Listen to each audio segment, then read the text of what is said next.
When we have a partnership where one person comes home and expresses an emotion, the other one picks up on it, that partnership has the base levels to last a really long time. So it could be a simple thing like you come home from work and say, oh, I'm so tired.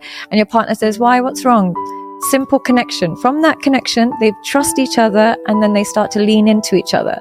But if you come home and you're like, I'm so tired, and your partner either says nothing or says, why are you tired? I'm the one that's been with the kids all day, or what have you done all day? I've been at work all day. That turning away from each other's emotional needs is the training ground for divorce. They are now setting themselves up for divorce, and it might not happen today, it might not happen tomorrow, it might last another 10, 15 years, but we get emotionally exhausted by having partners who reject our kind of advances for connection, and eventually the relationship ends. So what's happening is when your partner comes home a bit tired or stressed, maybe in the past you'd pick up on it, but now you're on your phone. Or maybe when your partner wanted to watch a series that you didn't care about, in the past you may have been like, okay, it's fine, I'll just get on with it, there's nothing else on. Now, like, you watch this, I'm going to watch that.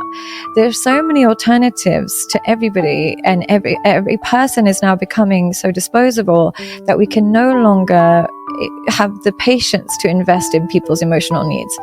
And we're becoming so hedonistic that our emotional needs come first.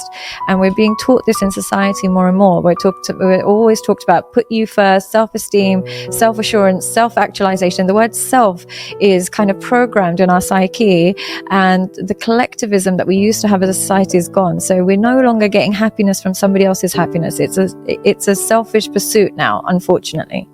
When I start communicating my needs, he will actually learn how to love me.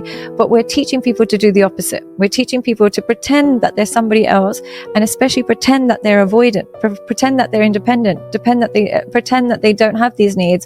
So essentially, we're going to attract the wrong partner. Partners that last are ones that praise a substantial amount compared to criticism. So they scan the environment to kind of praise their partner. They'll look for excuses to praise their partner. But what happens in relationships that end is they can't remember the last time they complimented each other. They think it should be a given. They think, well, I think you're pretty because I'm with you, aren't I? Or, I'm grateful that you pay the bills. Like, you're a guy. Why do you need compliments? Men are craving this.